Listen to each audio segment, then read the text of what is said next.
சில நேரங்களிலே வறட்சி அதை மூடிவிடும். அவருடைய எதிர்பார்ப்பு அவர்களுக்கு கண்ணீராய் போய்விடும். ஆனால் தேவனோ நாம் விதைத்ததை அறுப்பாக விதைத்ததை எதை விதைத்தீர்களோ அதை அறுப்பீர்கள். அது ஒரு நாளும் தவறி போகாது. ஏற்ற காலத்தில் அறுப்பீர்களாகவே நம்ம பார்த்து உங்களோட தோட்டத்தில் என்ன விதை போட்டுக்கிறீங்கன்னு கேட்டா நாம பேசிக்கூடாது. கர்த்தர் அதை கூர்ந்து கவனிப்பார். என்ன தோட்டத்தில் விதை போட்டுக்கிறீங்க உடனே நாம சொல்ல வேண்டும். இப்ப இதனால உங்களுக்கு அநேக வசனங்கள் மனப்பாடமாக போகும். எங்க இருக்குன்னு தெரிய போகுது. இதனால உங்களுக்கு எங்க இருக்கிறதுன்னு தெரிய போகிறது. அநேக வசனங்கள் உங்களுக்கு மனதிலே ஞாபகத்தில் வரப்போகிறது. கேட்கிறவர்களுக்கு உங்களால சொல்ல முடியும். திடீரென்று யாராவது உங்களுக்கு போன் பண்ணி அண்ணா அல்லது அக்கா அல்லது பிரதர் சிஸ்டர் இப்படி ஒரு பிரச்சனை என்று சொன்ன உடனேயே உங்களுக்குள்ளே அந்த விதை இருக்கிறது. நீங்க என்ன செய்வீங்க? பயப்படாதீங்க, கவலைப்படாதீங்க. இந்த வசனங்களை விதைத்து நீங்கள் கர்த்தரிடத்திலே விளைச்சலுக்காக வேண்டிக் கொள்ளுங்கள். கர்த்தர் அதை விளையப்படுவார் உடனடியாக சொல்லிவிடுவார். அப்படி இல்லை என்று சொன்னால் மற்றவர்கள் தங்கள் பிரச்சனை நமக்கு சொல்லும் பொழுது நாம சொல்லுவோம் எனக்கும் அதே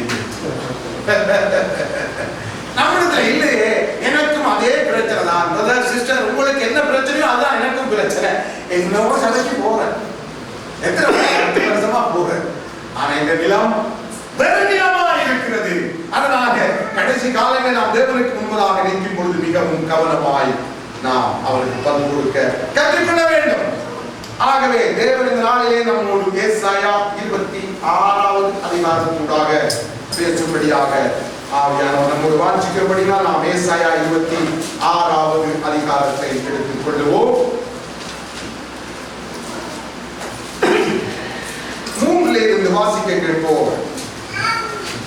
உம்மை உறுதியாய் பற்றிக் கொண்ட மனதை உடையவன் உண்மையை நம்பியிருக்கிறபடியால் நீர் அவனை பூர்ண சமாதானத்துடன் காத்துக்கொள்வீர். கர்த்தரை என்றென்றைக்கும் நம்புங்கள். கர்த்தராகிய யெகோவா நித்திய கன்மலையாய் இருக்கிறார். அவர் உயரத்திலே வாசமாய் இருக்கிறவர்களை கீழே தள்ளுகிறார். உயர்ந்த நகரத்தையும் தாழ்த்துகிறார். அவர் தரை மட்டும் தாழ்த்தி அது மண்ணாக மட்டும் இடிய பண்ணுவார். கால் அதை மிதிக்கும். சிறுமையானவர்களின் காலும் எளிமையானவர்களின் அடிகளுமே அதை மிதிக்கும். நீதிமானுடைய பாதை செம்மையாய் இருக்கிறது. மகா நீதிபரராகிய நீர் நீதிமானுடைய பாதையை செம்மைப்படுத்து. ஆமென், ஆமென், ஆமென். இப்பொழுது ஆண்டவர் ஏசாயா ஊடாக நமக்கு சொல்லித் தருகிற காரியம், நாம் விதைத்த ஒவ்வொரு விதைகளும், நாம் எதிர்பார்க்கிற விளைச்சல்களும், நம்முடைய வாழ்க்கையிலே அதை கெடுத்து போட சத்துரு அநேக கலைகளை கொண்டு வருவோம். லேசாக நீங்க பலனை பெற்றுக் கொள்ளலாம் என்று நினைக்க கூடாது. ஒரு விவசாயி எவ்வளவு பிரயாசப்பட்டு இதைத்தான் முளைத்து விட்டது, அது விளைகிறதுக்கு முன்பதாக அதை கெடுத்து போட மிருகம் வரும், பறவைகள் வரும், அதே போல கிருமிகள் பூச்சிகள் வரும், அதே போல களைகள் முளைக்கும். பலவிதமான காரியங்களுடைய விசுவாசத்தில் 100க்கு 100 பலனை பெற்றுக் கொள்ள முடியாமல் அநேகர் போட்ட முதலீட்டை என்ன செய்ய முடியாது, எடுக்க முடியாது. என்ன சொல்லுவார்கள்? எங்களுடைய விவசாயம் இந்த வருஷம் எப்படி போய்விட்டது, நஷ்டம். அதனால்தான் அவருடைய வருஷத்தை நன்மையினால முடிசூட்ட வேண்டும் என்று சொல்லி ஜெபத்திலே நாம் சங்கீதத்திலே சங்கீதக்காரன் வேண்டியது நாம் பார்க்கிறோம். ஆக நாம் விதைத்ததை, நாம் எதிர்பார்க்கிற அந்த ஆசீர்வாதத்தை நம்முடைய வாழ்க்கையிலிருந்து அதை விளைச்சல் இல்லாமல் பண்ண, அல்லது அதை 30% அல்லது 10% அல்லது குறைந்த விளைச்சலை கொடுக்க சத்துருவும் ஆயத்தமாய் இருக்கிறான். அதை கெடுத்து போட. அவனுடைய வேலை என்ன? கொல்லவும், திருடவும், அழிக்கவும் என்று வேறொன்றுக்கும் வரான். அதனாலதான் அவனுக்கு பேர் சாத்தான் அல்லது சத்துரு. அதனால நாம் தெளிவாக இருக்க வேண்டும். நாம் விதைத்ததை, நம்முடைய உள்ளத்திலே விதைத்ததை, அதை நம்முடைய உள்ளத்திலே எடுத்து போட, அதுக்குள்ளே கலைகளை கொண்டு வந்து விதைக்க, அதுக்குள்ளே அதை கெடுக்கக்கூடிய சந்தேகங்கள், அவிசுவாசங்கள், சமாதானம் இல்லை, குழப்பம், பலவிதமான காரியங்களை கொண்டு வந்து நம்முடைய உள்ளத்திலே போட்டு அந்த விதைகளை நெருக்கி அவைகள் பலன் கொடுக்காமல் பண்ண சத்துரு முயற்சிப்பான். அவனுக்கு ஒன்று தெரியும், எழுதப்பட்ட வசனங்கள் விதைத்தால் அவைகள் முளைத்து, அவைகளை விட்டால் அவைகள் கனி கொடுக்க ஆரம்பித்து விடும். ஆகவே வல்லமைக்காக விதைத்தவன் சொல்வான், நான் வல்லமையை கேட்டு வல்லமைக்குரிய வித்துக்களை அல்லது வார்த்தைகளை விதைத்திருக்கிறேன். ஆகவே என்னுடைய வாழ்க்கை என்ன விளைய போகுது?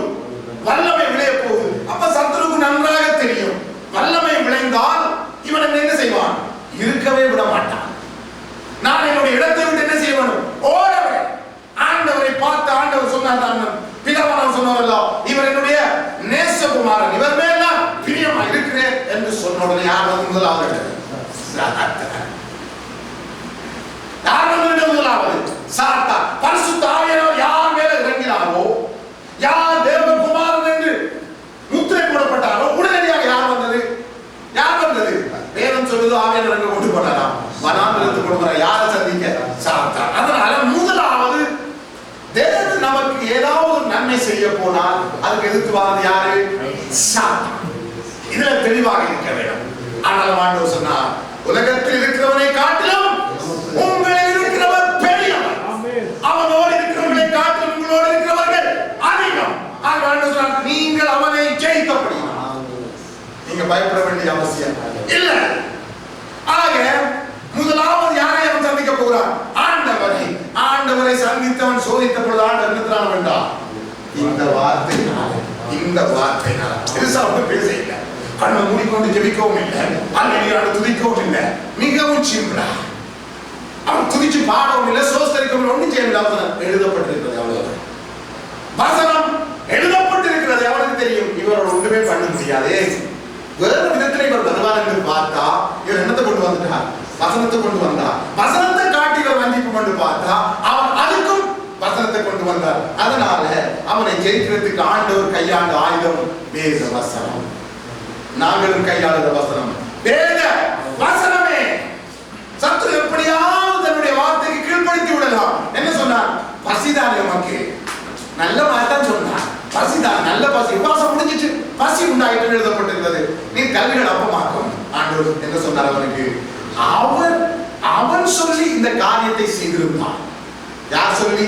சாத்தான் சொல்லி கல்லுகளை அப்பமாக மாற்றிருந்தா அவன் சொல்லிப்பான், என் சத்தத்துக்கு நீ செவி கொடுத்தீர்.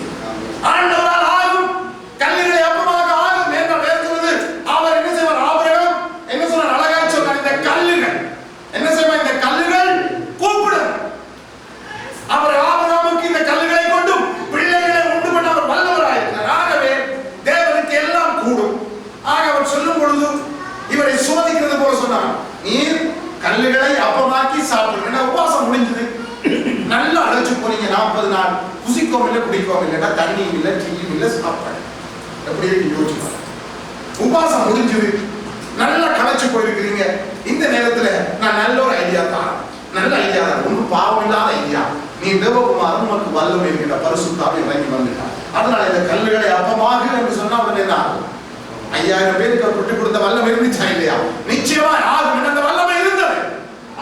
அவருடைய வார்த்தைக்கு அவர் செவி கொடுக்காமல் மனுஷன் அப்பத்தினாலே மாத்திரமல்ல தேவனுடைய வாயிலிருந்து புறப்படுகிற ஒவ்வொரு வார்த்தையினாலும் உழைப்பான் என்று எழுதி இருக்கிறது. அதோட அந்த சட்டம் முடிஞ்சு. இப்படியாக தேவன் நம்முடைய வசனத்தை கொண்டு அவனை வென்றதை நாம் பார்க்கிறோம். ஆகவே சத்துரு நம் வசனத்திலே கண்களை பதித்து வசனத்தை விதைத்து அதை அழிக்க போகிறோம் என்று தெரிந்தால் அவன் வரத்தான் செய்வான். ஆகவே ஆண்டவர் முதலாவது சொல்லுகிறார், என்ன சொல்லுகிறார்? உம்மை உறுதியாய் பற்றி கொண்ட மனதை உடையவன். உண்மையே நம்பி இருக்கிறபடினால் இது எப்படி அவனை காத்துக் கொள்வீர்? எப்படிப்பட்ட சமாதானம்? பூர்ண சமாதானத்தை யாரை காத்துக் கொள்வது? நீ அவனை காத்துக் கொள்வீர். நம்ம காக்கிறது. உண்மை உறுதியாய் பற்றி கொண்ட மனதை சொன்னால் உண்மை இறுக்கமாய் பற்றி கொண்டார்.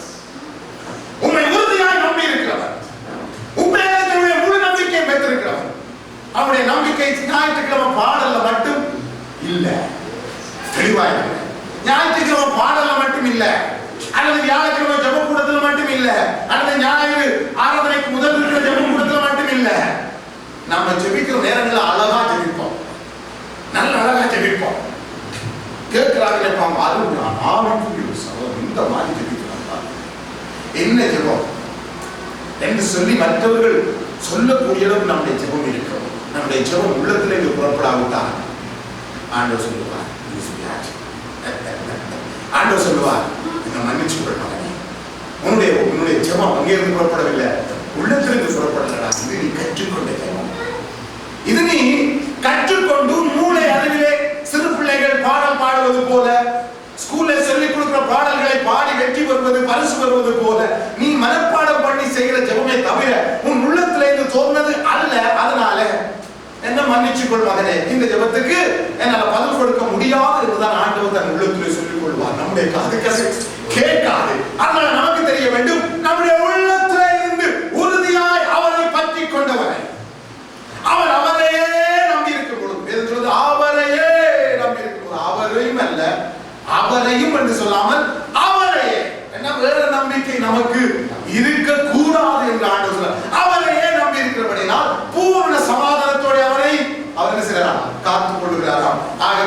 வாழ்க்கையில் எப்பொழுது நிலை இருக்கும்? எப்படிப்பட்ட சமாதானம்? பூரண சமாதானம். நம்முடைய நம்பிக்கை வேறு ஏதாவது ஒன்றிலே இருக்குமாய், அது ஒருவேளை நம்முடைய பணத்துல இருந்து நாம் என்ன சொல்லுவோம்? எனக்கு என்ன பிரச்சனை, வேண்டிய பணம் இருக்கு, என்ன வந்தாலும் நான் சாதித்துக் கொள்வேன் என்று மனிதன் சொல்லுகிறதுனால அவனுக்கு சமாதானம் கிடைக்க போதே இல்லை. எனக்கு என்ன கவலை இருக்கு, எனக்கு இருக்கிற பதவி, நான் எதை நினைத்தாலும் சாதித்துக் கொள்வேன். எனக்கு இருக்கிறதான சொத்து பத்துக்களை நான் எதை நினைத்தாலும் சாதித்துக் கொள்வேன். அல்லது எனக்கு இருக்கிறதான ஞானம், அறிவு, ஆற்றலை கொண்டு நான் எதை நினைத்தாலும் சாதித்துக் கொள்வேன் என்று மனிதன் நினைக்கும் பொழுது அவனுடைய சமாதானம் ஒரு நாளும் வருவதே இல்லை. ஆக ஆண்டவர் சொல்லுகிறார், பூர்ண சமாதானம் நம்மை ஆள வேண்டும் என்றார். என்னுடைய உள்ளம் எப்பொழுதும் அவர்களை இளைப்பாற வேண்டும் என்றார். அநேகருக்கு இளைப்பாறுதல் இல்லை. அதுதான் உண்மை. இளைப்பாறுதல் நமக்கு இல்லாம போச்சு என்று சொன்னா நம்முடைய வாழ்க்கை அடிக்கடி சொல்ற சுடுதண்ணி குடிச்ச என்ன சொல்வார்கள், நாய் போல. நமக்கு இளைப்பாறுதல் இல்லை. ஓடுதல் நிற்காது, ஓடிக்கொண்டே இருக்கும், ஓடிக்கொண்டே இருக்கும். அது படுக்க வர மாதிரி வரும், சுத்தும். படுக்கிறத பார்த்துக்கிறீங்களா? சுத்தும், படுக்காது. விட்டுட்டு இன்னொரு இடத்துல போய் அங்க ரெண்டு சுத்தும், படுக்காது. அப்புறம் அங்க அதுக்கு சமாதானம் இல்லை. பார்த்துக்கிறீங்களா? அப்படி அப்படி நம்மவர்களும் நம்முடைய தேவ பிள்ளைகளும் கர்த்தரை அறிந்தவர்களும் அநேகம் உண்டு. காரணம், அவர்கள் உறுதியாய் தேவனை பற்றி கொள்ளாமல் ஞாயிறு மாத்திரம் அல்லது தம்முடைய கழுத்துக்கு மேலே வாயிலே மாத்திரம் அவரை பற்றி கொண்டிருக்கிறபடினால் அவருடைய உள்ளத்திலே பூர்ண சமாதானம் இல்லாமல் போய்விட்டது. ஆகவே சமாதானத்தை பெற்றுக்கொள்ள அவர்கள் என்ன நினைக்கிறார்கள்? எல்லாம் இருக்குது, சமாதானம் இல்லை. கர்த்தருடைய பிள்ளைதான். அதனால சமாதானத்துக்கு நம்ம குறுக்கு வழியில போறாங்க. என்ன, ஒரு பியர் அடிச்சு ஒரு சில மணி நேரங்கள் எனக்கு ஒரு சமாதானம். ஒரு சினிமாவை பார்த்துடும், யாருமே இல்லை. இருக்கிறாங்க